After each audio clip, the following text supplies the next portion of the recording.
Welcome to the 8 Billion Project, where we're on a mission to make an impact by discovering and sharing the purpose of every person on this planet. I'm your host, Liza Florida. Enjoy today's episode. Hi, everyone. Welcome to the 8 Billion Podcast. I am your host, Liza Florida. And today, in continuation of season 5D, I've got a special guest and a treat for you guys. She went from unloved, homeless foster child to a money manifesting queen with a talent for angel communication. She has not only built a significant income for herself as a single mom, but has also helped her clients make over 1 billion in 3 years, when most of them started with less than 5,000 a month. She specializes in holistic transformation. Everyone, please help me welcome Abi Levine to the 8 Billion Podcast. Abi, thank you so much. Thank you. That was my audience. Is it your audience? I am so excited. You guys, I have waited probably 4 to 6 weeks to now record this podcast, right? Because I did pre-podcast interviews. I went through choosing everyone and then informing and then recording. But I am in my final episodes of recording season 5D, and it warms my heart to be able to bring to you guys Abi Levine. Aw, thank you so much for having me. I'm so happy that we're able to do this. I'm very grateful and honored that you chose me as one of your participants. Thank you. Oh, you know why? It's because I wanted to deliver so many different gifted and gifted light workers, healers from all different facets, because I wanted my audience to be able to see that we're all global, we're all awakening, and we all have different gifts and talents. And skills and gifts. And yours in particular is angel communication. So I don't know where you want to start at. Do you want to tell your story? Maybe I should have you tell your story, because everyone has their connections. I have my guides. And what's really interesting is, I haven't come across like angel guides yet. Mine are like different. So that's why I'm saying it. Like, I get excited when people have different guides. Mm-hmm. So why don't we have you start with your story? Because I've already heard it. And Sure. Yeah, absolutely. And your angels are present, by the way. And my team, they rang me before we hit record, and they were like, hey, we got a lot of stuff to talk about today, so please stay open. And I'm like, okay, I'm just here, I'm a vessel. So yeah. I'm excited. I know. Yeah. So let me give you the quick down and dirty version of my story of how I got connected with my angels. So I've always been quite spiritual. I've always been quite intuitive, like the whole thing where you're thinking of a song and it comes on the radio. You're thinking of a person and they text or they call you, So I've always had like lots of those kind of synchronicities, but I never was so open to, to angels, to my divine team, where they can literally, like, we can just sit here and have like an open conversation. So I was taking my daughter for a little weekend out of town, and I booked the cheapest hotel I could find, and it was a little ways out of town. And while we were in town, we were in Solvang, which is one of my favorite places in California. We're in Solvang, we're walking past this hotel. And when I was looking online, it looked like all the hotels were booked out, which is why I booked out of town. And we walked past a hotel that said no vacancy, but my team was like pulling me in there. They were like, I could feel a magnet between my body and the hotel. And it just popped a thought into my head. They have a room for you.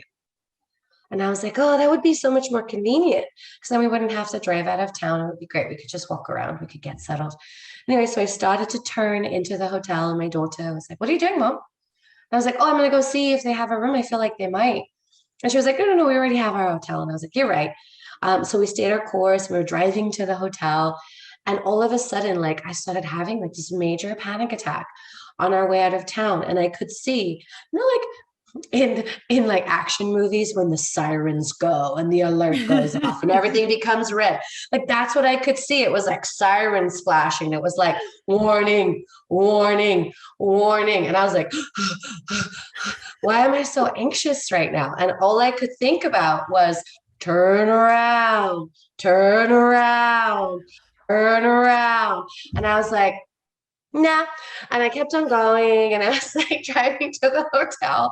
We checked into the hotel. It was a little motel. It was really run down. And the manager was the person checking everybody in, and he was so creepy. Like he was really creepy. He was asking me a lot of personal information. He was asking me if I was single.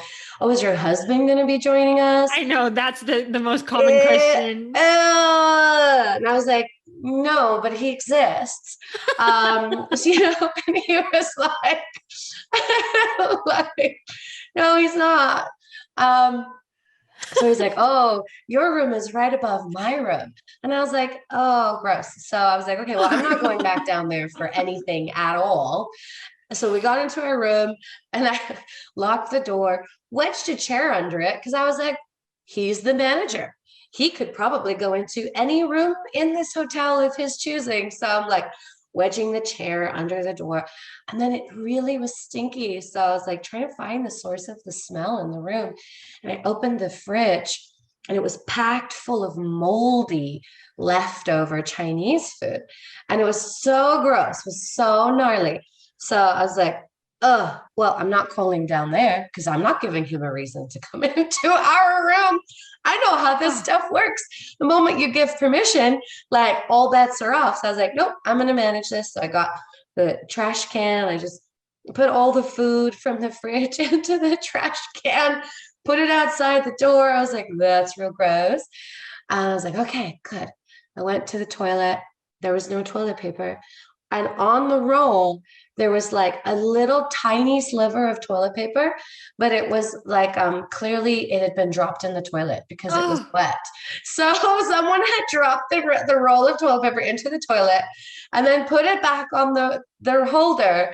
So I was like, okay, we're not going to be using that. Luckily, there was some tissues. So I just moved the tissues to the bathroom. I was like, okay, so we're just making a plan. So then I had a moment. At each of those times, by the way, I was like, we should just leave. Like when the manager thing happened, I was like, we should just leave. And then I talked to myself into staying. And then the fridge stuff happened. And that really grosses me out because that makes me know that they didn't clean the room after the last people left. And so I was like, oh, we should just leave. Then with the toilet paper, I was like, oh, we should just leave. And every time I just kept on like talking over myself, like talking myself out of it. And then we were getting ready for bed. And oh God, my daughter sat up. We were just sitting on the bed and she sat up and her entire back was just covered in dog hair. It was so gnarly. And that is the moment, that was the closest I was to actually leaving. Because I was like, okay, this bed hasn't been cleaned. There were dogs in the bed. We don't know if we have fleas, ticks, gnats. We don't know if we have those other bugs, bed bugs. I was like, I don't know. We just got to go. And I was like, but we're in our PJs. So that was the last thing that happened. And I talked myself out of it again. And then in the middle of the night, we heard gunshots. So one happened and it woke me right out of sleep. And I was like, what the hell? And it happened like so close. It sounded like it was our parking lot. And then I was like, well, we can't leave now. It's too late. And I was like, now I get what all those messages were for. I thought it was just annoying. And then I finally got myself back to sleep an hour later and a second gunshot went off and it was closer than the first one. And then I didn't sleep a wink all night, woke my daughter up at the crack of dawn to go back into town so we could leave the hotel. I was so terrified. I was like, that would be our luck. And I'm like, oh, we went on a little vacation and we turned into a horror movie, like we died. So the next day I'm completely sleep deprived because at this point I've been up for 24 hours and I felt just the magnets again, but they were pulling me into the spiritual store that's there. Mm-hmm. They pulled me over to the bookshelf and my hand just involuntarily reached forward and pulled out a book and it was called the angel code, and it was how to talk to your angels. So I went home, did the exercises, and we have had increasingly open communication since. And that is an amazing story. And I've heard this, audience, but when Abby was painting the picture for you right now, I kept laughing because literally how colorful she paints it is how the messages really come through when our spirit guides, our angels, our ancestors are trying to talk to us. And so when she's explaining it, I'm literally laughing because I know the feeling from my own experiences. You can relate. Yeah. I can totally relate. And when you don't want to listen, it gets louder and it gets worse. And right? And if you really just don't want to connect, you'll just be all like, God, I just had a bad day. But no, they are trying to connect with you all the hard. time. Yes, so hard.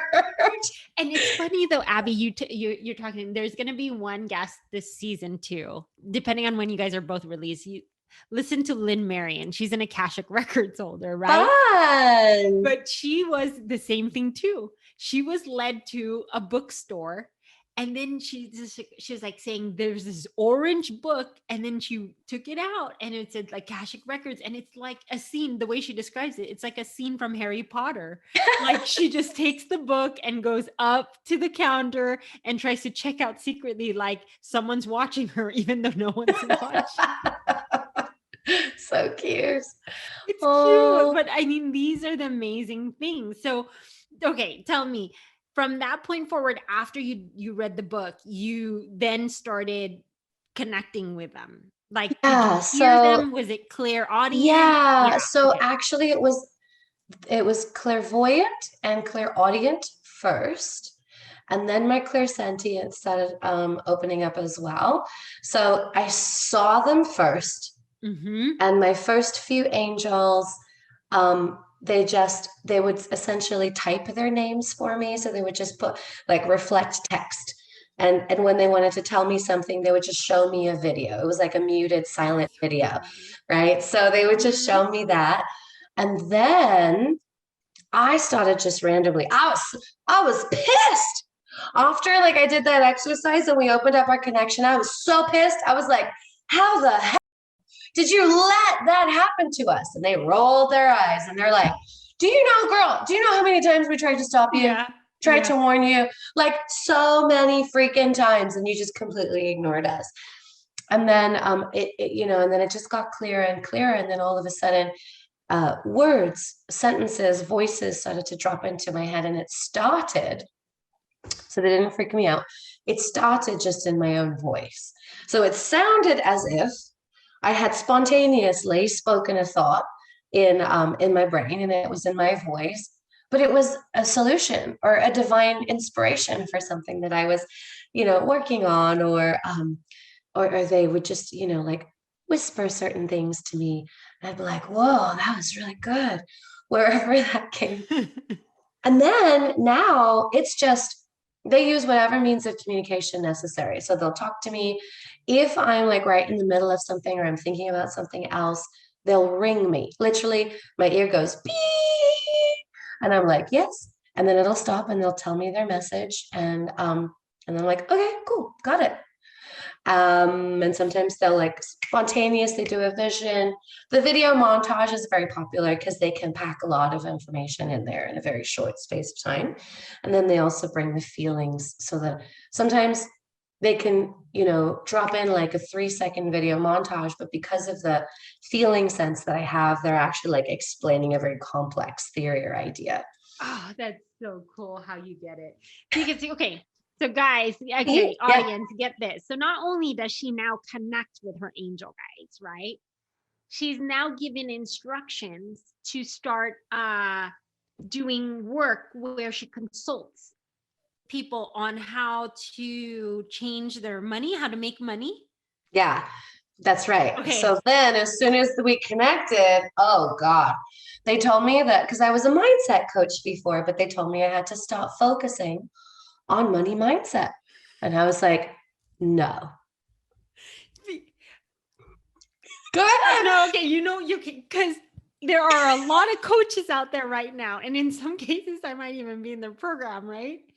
I'm all like, that mindset stuff and writing things down is not going to work. It's not, huh? No, if people don't know what they're doing. Way. Yes. If people don't know what they're doing, it's not going to work. Nope. It's like writing standards when you're a kid. Totally. That's right. You actually have to get into the programming in your brain and break apart the neural pathways. And many people don't understand that to the depth that it has to be done. Like most people, most mindset professionals read a book one time and think that they understand how the mind works. And that's not like, and I'm not dogging on mindset professionals because those are my people. I am used to. You came from there. So absolutely, those are Abby people. Came from there. We need those people in the world. However, I tend to find that I know more about how everything works because I have an outside source teaching me about it, right? And how we interconnect with the universe and how our energies are all related and like all of the big answers to the big questions. I know because they just sit there and tell me. I'm like, well, what about this? Well, what about the meaning of life? Why are we here? And they're like, easy. We're here to grow, to experience, and to help others grow and experience. That is why we're alive on planet Earth. And I was like, oh, it's pretty simple. They're like, yeah, it's you guys who overcomplicate shit. And I'm like, yeah, we do. So they told me I had to work on money mindset. And I'm like, no. And it was specific money, right? Yep. Okay. Keep going. It was specific with money. And I was like, no, man. I've been homeless 4 times. You know, I was so terrible with money. When my daughter was 3 years old, we were living on $25 a week for food. You know, my credit was non-existent because I did the thing that you do when you're in trouble. You apply for as many cards or loans as you can get, and then you live off them until you can't live off them anymore, right? So I did all the stuff that people do. So I did not like. My confidence in my ability to teach money mindset was real low. And they were like, nope, but you have to. And I was like, yeah, I can imagine, right? Yeah. You're like, who's gonna be my clients? Right. And you want me to call my first program Millionaire Mindset Mastery? What the hell do I know? Oh my gosh, I cannot wait to keep going on this story. Oh my gosh. What the hell do I know? And they were like, we're going to tell you everything. I'm like, well, you're going to have to, because I've never been a millionaire. I've met millionaires, right? I've never specifically intentionally helped someone become a millionaire. People had become millionaires during my coaching, but that wasn't our focus. We healed other stuff and it cleared up some of their money blocks. And so they then were able to, platform up. But to then call my program Millionaire Mindset Mastery, I felt like such a phony. And they're like, no. What year was this, Abby? 2019. Okay. Keep going. This is such a good story, you guys. I'm even sitting here like a kid with popcorn. I'm all like, keep going. You're so cute. Thank you. I'm like, and I sure can tell the story over and over and over because it's so unbelievable to me still now, so, okay. So I put my program together. I was charging $2,000 for it. Did they tell you how much you charged for it? Yeah, I tried to charge $250 for my program, Millionaire Mindset Mastery. I tried to charge $250, and no one signed up. No one. And I was like, see? And they were like, what price did we tell you? And I was like, man, no one is going to pay that. And they were like, that is your price point. Charge it. And I was like, okay. So literally after 2 weeks of advertising Millionaire Mindset Mastery at $250, boom, we changed the price to $2,000. Within 24 hours, I had 24 people enrolled in my program. Oh my God. Yes. In a 3-month time span, I went from making $2,500 in my business to making $30,000 a month for 3 months in a row. Like it was bananas. It was bananas. So I was like, okay, well, now I have a bunch of people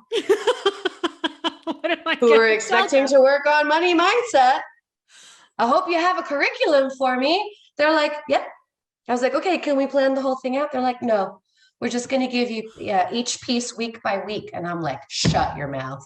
I was like, oh God, I hope this works. No, I'm telling you, I have to talk to you offline because I'm going through the same thing with my guys. They're like, yes. They're like, no. And every time I try and take a shortcut, they block it. Yes. They're like, who so do you annoying. think you are fooling? They're like, we see all, by the way. Seriously. Oh my gosh. I'm all like, you are so heaven sent right now. Oh, yay. Well, no, because it just gives me like, I was like, because, you know, as we are on the eve of Mercury retrograde. It feels like it's tightening. I'm going to go back to your story. No. But with that, you know, and I'm leaving for the Philippines, and there's just a lot going on because, you know, I'm feeling documentary. This is the first time. There's just so much going on. And you want the way we are in the 3D or the way we were operating, you want to plan everything and make sure everything's okay. What is asked of us now as we're moving into the 5D is complete trust and surrender. Like that's the framework. Trust, surrender. And yeah, you're like, they're what like, here's your assignment, you go. And this is what you say. You're like, are you effing kidding me? Right. You're like, no. And I'm not going to die, right? You're going to feed me. Yes. You're going to pay my expenses. You're not going to send me into unsafe situations. Right. Like you're going to, right? You're going to hold me, right? You're going to catch me. And they're like, yeah. Just go do it. You're like, that's why I'm laughing. Not very comforting. They're like, just trust. That's part of trust. And I'm like, exactly. And so now, okay, going back, they said they wouldn't release your curriculum except for, okay, so then 1 week at a time. So 1 week at a time, I'm walking through this program with no idea, you know, luckily I had helped some people with money mindset. So, you know, I did a big disclaimer, like no guarantees, like Anyway, so 5 months into the program, people start getting results within 1 week. But crazy. But what's happening is you're having a one-on-one coach with them. And no. We're doing a group coaching session. So 24 people in group coaching, and I am teaching standardized curriculum that they are telling me to teach along with doing processes. So yeah, this isn't a group coaching format, which is why it's absolutely unfreaking believable. So like within 1 week, people are like within 24 hours, people are like, oh, I just got 3 new clients. Oh, I just closed this $1 million property that wasn't going to close. Oh, I just By the end of week 1, I had 2 people who had 4x their income. And I was like, what? And you're just like, so you have them in a group setting and you're just answering questions. And as they ask the questions, your angels are telling you. So what I was doing, they told me the night before, this is the philosophy that you are going to teach on tomorrow. So then they were having me teach on, let's say, gratitude. They were having me teach on emotions. They were having me teach on connecting with money, clearing your relationship with money. So like they would let me know what the curriculum was and what the bullet points were that I was going to be teaching. So I'd teach to the group. They gave me the process. They were like, and this is the process, either the hypnosis or the neurolinguistic programming. They taught me a whole lot of processes that are like quantum, they're like kind of quantum magical processes. They were like, then you're going to do this. So each week they would lay out like the basic curriculum for the class the night before. So I could send out the reminder email with the title of what we were talking about tomorrow.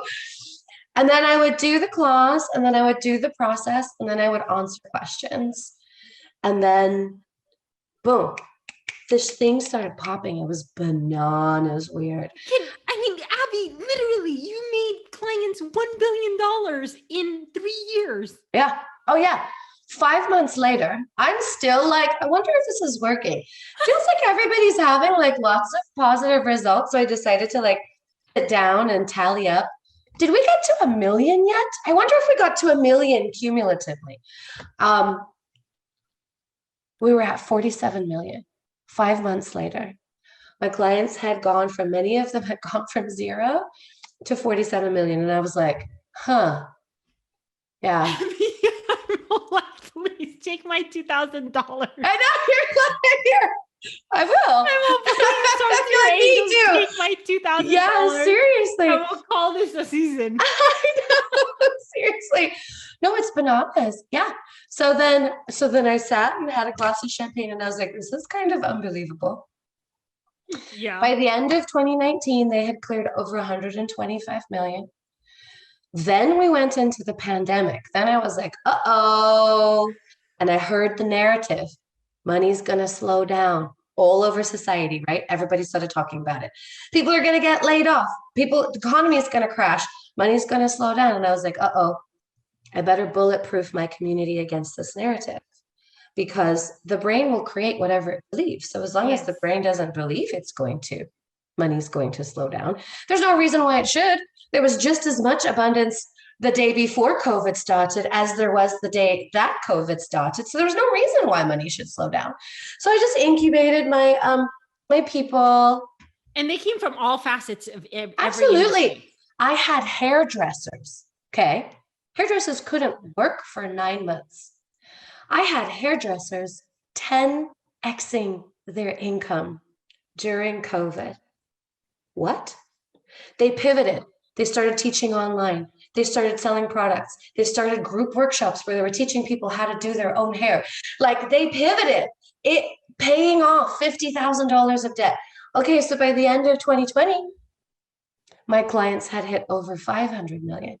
And I was like, wait, Abby, is this the same group of 24 people? Or this is like, as time went by, you started? It was some of the same people, because what I did was, once Millionaire Mindset Mastery was closed, they were like, okay, you have a new program. It's called a Wealth Alchemy Formula. So they wanted me to condense the teachings into like a little bit more easier to chew bite-sized nuggets. So I did. So then those same people like re-enrolled, and then some more people enrolled. So my group actually got to like 80. So we had like 80 of us. And then during Wealth Alchemy Formula, the pandemic hit. So I did a next level phase of Wealth Alchemy Formula called Quantum Wealth Alchemy, because by this time they were teaching me like how to fold space and time and how to like collapse time frames and stuff like that. Yeah, I was like, me out right now. I know. Abby. I was like, I should not be able to know how to do this. And they were like, okay, that's fine. Just go ahead and do it anyway. And I was like, and I was like, well, I will, but so then I would meet spiritual gurus and like people who are 5D, like healers, and they would meet me and they'd be like, oh my God, you're 12D already. Oh my God, by the end of the year, you're going to get to 25D, like working on 25 different dimensional levels, like with. But you not knowing it. No. I mean, like, yeah, your angels aren't going to be just like, the angels were just, no, because they knew it would freak me the hell out. Yeah. They were just like, here, go ahead and do this, right? So I was like, okay, I'm going to do that. Anyway, so the last time I tallied, we were close to 1 billion. I know we're over 1 billion because one of my clients is growing, like not a few of them are growing like double. And the last time I talked to her, she was at 100 million. So it's bananas. And what you're teaching though is not like, you're not sitting there saying, okay, get your budgets out. It's not.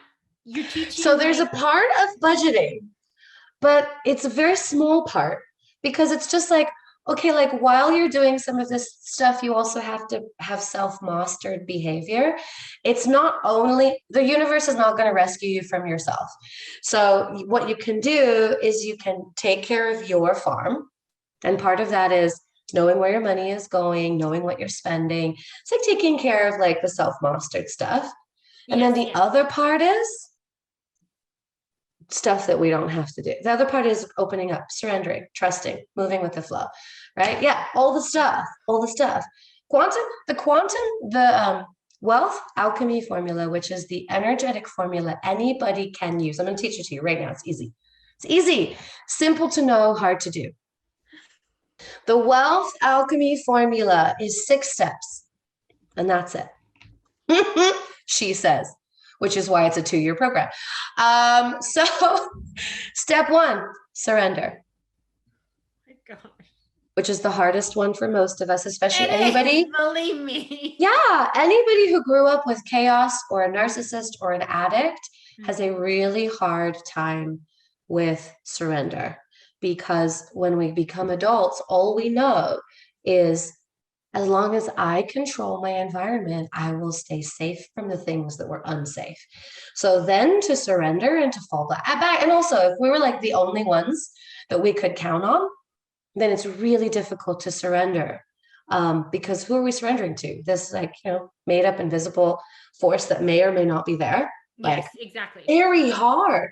So step 1 is surrender. Step 2 is listen to your intuition. I'm all taking notes. Good. Take notes. Well, this is all going to get transcribed anyways. But perfect. You guys, audience, really quick. You guys don't even understand the gem that you are getting right now, this blessing of this transmission that's even just coming through this podcast. Whether you take notes or listen to this over and over, Abi's gifts and gifts to the world are incredible. Oh, I'm going to take a moment to receive that. Thank you. Receive it. Really validating, and I so appreciate that. Thank you. You're very welcome. That's so beautiful. Thank you. Step 3 is take aligned action, because you can't just surrender and you can't just listen. You still have to act. Like, you have to do the thing like you're doing, babe. You're going to the Philippines. You're shooting the documentary. You're doing these podcasts. You're like, what for? For what purpose? They're like, just do it. Just do it. Exactly. Yeah, exactly. Okay. I know. Okay. I'm a good student. And I'm even in a short time frame. Abi, I literally leave. My son turns 18. I leave, I film for 10 days, and I have to get back for his graduation. And I'm all like, and they're sending me to these different, I know that by the time this airs, I'm going to be done. I'll be back. So that's why I'm okay saying it. But they're sending me to these remote locations that even when I'm talking to my dad's like, I don't think you should go. I'm all like, okay, well, let's see where. You're going to be so, like, I feel like you're going to pick up a bunch of angels there. Like, there's something about having to go there that's going to bring back something, your resources. Like, you're going to come back armed. And they're not telling me how, but they're telling me, like, you had to be there physically to come back armed with what you need for the next level. This is so crazy you're saying that, right? Because I had just done plant medicine. I'm all like, this is a podcast, right? Everyone's going to hear us. I had just come back and done plant medicine. And which one? Ayahuasca. Okay, cool. So when you're doing it, you go back and you heal 7 generations back, if not further.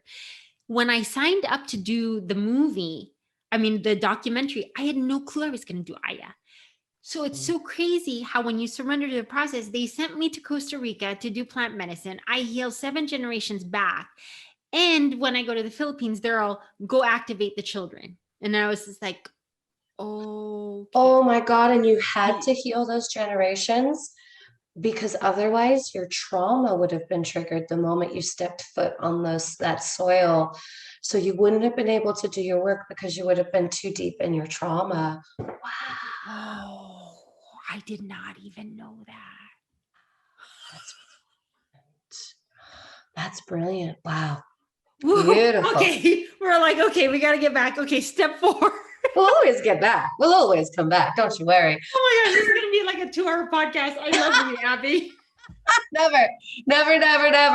It can't be. I got to go pick my daughter up from school. So we're fine.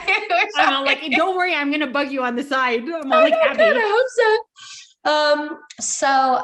Okay. Step 4 is boundaries. Mm-hmm. And all steps are vital. All of the steps are absolutely necessary. Simple to know, not easy to do, right? So step 4 is boundaries. Step 5 is discernment. Mm-hmm. We have to cultivate our discernment because we are groomed to ignore red flags. When historically you notice red flags would be the time that you would put up boundaries. But before you can put up boundaries, you actually have to have an alarm system that goes off that says, red flag, red flag, red flag, red flag, right? Mm-hmm. So boundaries and discernment are 2 separate steps. And it's interesting though, because you also can say in this whole journey for myself, there's been that I'm at that place sometimes, like, how can you discern whether it's really a red flag or is it your fear, right? Yeah, I'm pretty sure you've been asked that question. Absolutely. And the easiest way is to check in with intuition, right? Is this trauma or is this truth? Is this a red flag? Or am I afraid of repeating past patterns, right? Yeah. So you can just check into intuition and intuition will tell you. But then I get the follow-up question. Well, what if that intuition voice that is talking to you is your fear voice pretending to be intuition, right? So yes, I know. They get you. It does, man. It's sneaky as shit. So the easiest way to tell is that intuition is never afraid. Intuition is never angry. It never feels rushed. It never feels worried. It doesn't feel anxious. Intuition is not on some kind of time frame. Mm-hmm. It doesn't care if you listen or not. It has no stakes. There's no ego in intuition. There's no pride. It's not trying to convince you or not convince you. It just tells you what the truth is. So that's how you can tell if... So spot on. Yeah, that's how you can tell if the voice that's talking to you is intuition, because intuition has no fear. If there is fear, it's fear. If there is anger, it's trauma, right? Any other emotion other than just like stillness, containment, like contentment, centeredness. If there's anything else other than that, then it's not intuition. Wow, that's amazing. Because as I'm going through these steps, I'm finding myself like, and I know that the energy fields right now with everyone, it's all intertwined. So you don't know if you're picking up the collective or is it your own fear. So I've been waking up in the middle of the night, and then the first thing they tell me, because I'm going into fear because of worry, the first thing they tell me is regulate your body system first.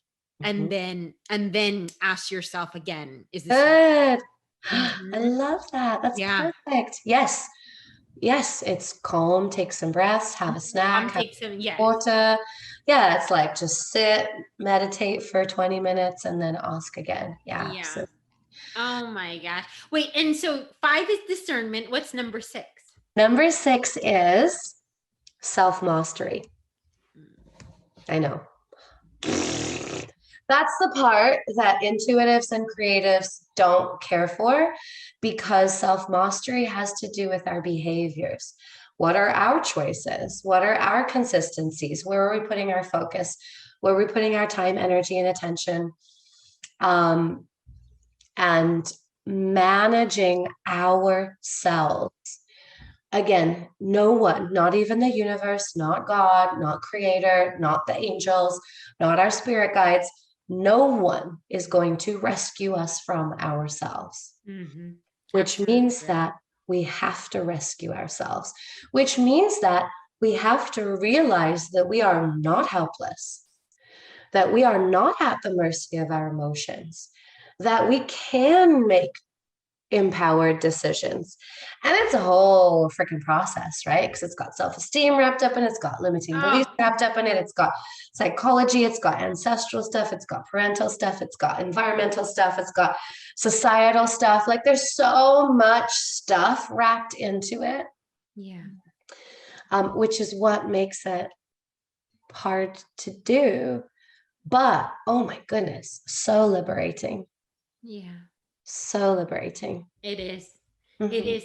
Because even for me, they've told me, like, Lisa, if you have this big vision, and it's not mine, right? I'm like, you gave it to me. And they're like, you agreed to do this before you came on earth.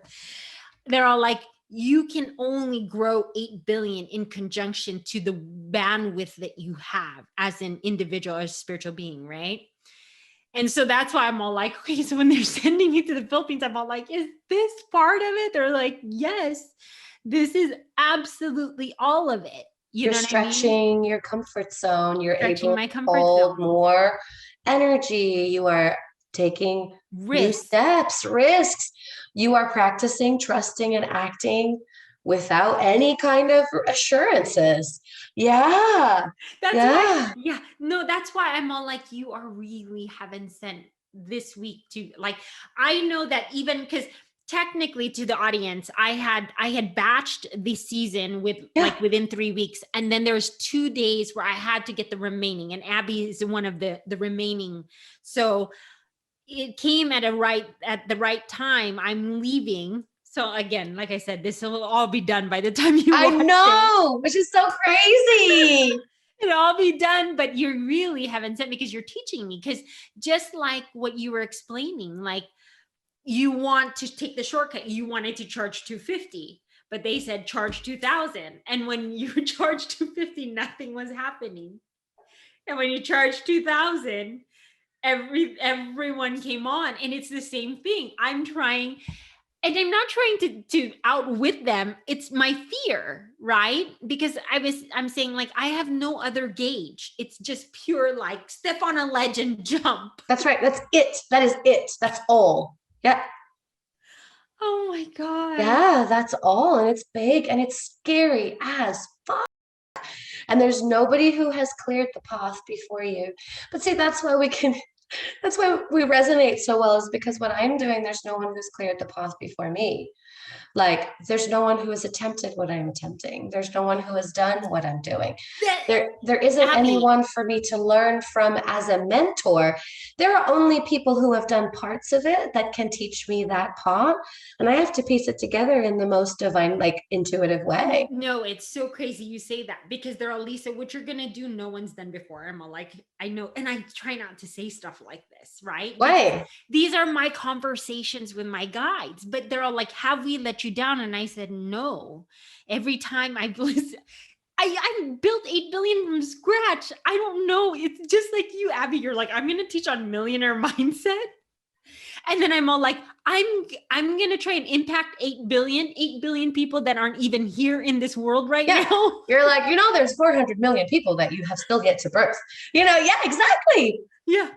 Yeah. Because someone needs to. Someone does need to. And so it's we were called to do this. But let me ask you, because these go by so fast. Oh, and I could sit here for another 2-3 hours. However, I don't know. Abby, did you want to let everyone know first too? Like, I know that you're teaching, the story today and the podcast was all about the work you did, but you're expanding. Yeah. Okay. Did you want to talk about that really quick? So I have my for-profit business, which is my coaching business. And I have all of those programs that I just talked about: Millionaire Mindset Mastery, Quantum Wealth Alchemy Formula, Wealth Alchemy, and Emotional Transformation Bootcamp, which is healing childhood trauma. I have all of those packaged together as money, the master set, money, mindset, manifestation. And right now, until I relaunch, they're $2K for all of them. Even though they were like $2 to $5K each when I first launched them, you can get them all for $2K. So that's my for-profit stuff. My expansion is with my nonprofit, because a lot of this information needs to go out globally. But with my nonprofit stuff, I'm having to start from baseline, which means that we're starting with, like, okay, what's the least that someone knows about money mindset and manifestation, and building from there. So we're working on trust. And I have my education system set up into 7 different tracks. So right now, we're just in track 1. And track 1 is dissolving poverty mentality and building an abundance mindset. So track 1 already has 45 classes in it. And I'm only like, I perceive myself to be maybe like halfway through track one. And then I still have 7 more tracks to teach. And these classes are available just for donation, like on a donation basis, because they're literally like my contribution. It's like my love letter to the planet. This is how I'm helping. And then my second part of my nonprofit, we're building transitional homes for children aging out of foster care, because I was in foster care. Right. And 80% of inmates in prison came up through the foster system. And it's because within 15 months of aging out of foster care, most of the time these kids get kicked out on their 18th birthday, because that is the day that the families stop receiving money from the government. So they get kicked out on their 18th birthday, whether they're still in their final year of high school, whether they're still juniors, no matter where they are in high school, they are kicked out. They have no family, they have nowhere to go, there's no resources. So 65% of kids end up on the streets within 18 months. Where are they going to go? Where are they going? My son turns 18 on Saturday, and right now that is really heartbreaking for me to think. Isn't that like, I knew this. I was fortunate enough to reconnect with my birth mother before I aged out. So I actually had a home to go to, right? Like I actually had resources. I had food. I had someone paying my bills. I didn't have to think about, where am I going to get a roof? Where am I going to get money for food? Where am I going to get, like, I actually had somewhere to go. But I was reading this article, and I always knew I wanted to help the foster system, because you hear just horrific. I wanted to have, group homes. That will be one of my projects in the future for under 18. But I read this article written by this foster kid somewhere in the Midwest, and he was 17 and a half. And he had no place to go. He was just beginning his last year in school. And so he wrote to the local newspaper and was like, can you print my story, and can we see if someone will adopt me? And so he was like, I'm an A student. I've been in band for 5 years. He's like, I'm the highest Eagle Scout that I can be at my age. He was like, I'm a good kid. I do chores. I won't be a bother. Please, will someone just give me a place to live until I get a job and find a place to live? And I'm like, it really bothers me, Abby. It really does. Like, it's piercing at my heart right now. I read that article and I sobbed for 2 hours. I couldn't. Like, I wasn't in a space that I could have gotten him, but because me and my daughter were sharing a bed at that time, and we were like renting a room at that time that I was reading it.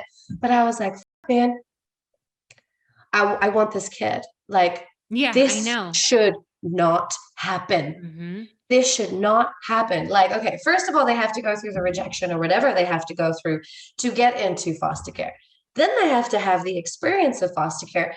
And I have a friend who went through foster care. Shield yourself for a moment. Shield, because it's bad.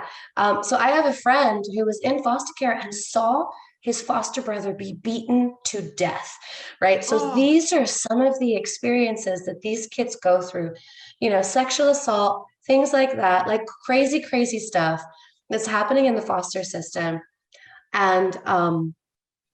And then they hit 18, and wherever was getting money for them just kicks them out into the streets. Like, these kids have a raw deal. This is not okay, So that's my first project. It's called Abby's House. So we're going to start with transitional homes where we're going to heal their trauma. We're going to teach them how to do bills, how to budget, we're going to teach them soft skills, how to get a job. We're going to train them. We're going to teach them entrepreneurial skills. But essentially, by the time they're done with my program, it's a 2-year program, they'll have a home, they'll have a car, they'll have everything that they need to be a functioning adult, and they'll be leaders of their generation. I love that, Abby. They're not going to end up in prison. They are going to be the pioneers of their generation. And they really are. And they will. So we're going to start with little homes, but eventually I want ranches, 100-acre ranches, so that we don't have to turn any of these kids away. You know what I mean? Like, because I It's such a dream. Like, I feel it. I know it's going to happen, Abby. Mhm, Because I'm mhm. like, I'm going to support it in Yay! any way that I can. You're Because so sweet. Thanks, Lisa. I know, really, because I just think of my son. My son, if I knew that my son didn't have a house after Saturday, that's absolutely heart-wrenching for me. It's unacceptable. It is. It's really, I mean, like, it's not even human to do that to people. It's not human to do that to people. And, to go through that. And foster kids, most of the time they've changed homes so many times, they don't have much stuff. But the stuff that they do have, they carry around in black bags, like it's just a trash bag. That's the message that they're given. It makes me want to cry, though, Abby. I'm like, these are things that these kids should not even have to be worrying about, right? No. And in my tiny town, like I have 208,000 people in my town. In my tiny town, there are 1,800 homeless children. Like 1,800. How is that even a thing? Like, this shouldn't be. There's enough resources for everybody. So, yes. Right? Yeah, there's lots of that's good though, because I hope that when you open your Abby's house, yes, that you're gonna literally it's gonna be like magic for them. Well, absolutely. We honestly, I needed a VA, and I needed the costs covered for the nonprofit, and I was like, hey guys, I taught a class. Learn how to talk to your angels. I was like, I'm doing a learn how to talk to your angels class because I need to cover these costs. Boom, 24 hours covered. And then I was like, okay, we're going to do a launch party. And I talked to my board of directors, and I'm like, okay. And they're like, let's do $10,000 that we have for our launch party. We're like, let's get a sponsorship so that no money is coming out. It's just a sponsor paying for the launch party, and then everything else, everything is profit essentially. And within 4 days, we got our $10,000 for the launch party. So now our next goal is for our first Abby's house, which is about 180,000. So we've already started applying for grants and working on sponsorships for our first Abby's house. Oh my God, that is amazing. Yay. So, what a packed podcast. This is one of my favorite this season. Oh my gosh, Abby, thank you so much from the bottom of my heart for being here. This is just the end of our podcast, but you can bet your ass I'm going to be calling you after this. And then for anyone in the audience who is just equally delighted to want to get a hold of Abby, how do people get a hold of you, my love? Probably the easiest way is email Abi, ABI, at abilevine.com, ABILEVINE.com. Awesome. And any socials or website you want to put on? All my socials. Just search me on Facebook, Abi Levine, Instagram, Abi Levine, CHT. If you're interested in checking out my ministry, the website is deepdepministries.org. So you can go check that out, see what we're doing over there. Awesome. Well, thank you so much again from the bottom of my heart for being a part of 8 billion. And thank you for having me. I'm going to have you back. I know that for sure. And to the audience who tuned in to this week's episode with Abi Levine, thank you so much. And I hope you enjoyed this episode. And we will see you on the next episode of the 8 Billion Podcast. Thank you for listening to today's episode of the 8 Billion Podcast. If it's moved you in any way, please share your thoughts or give us a review on Apple, Spotify, or YouTube. To listen to more episodes, go to 8billionpodcast.com, or to learn more about our mission, go to 8billionproject.com.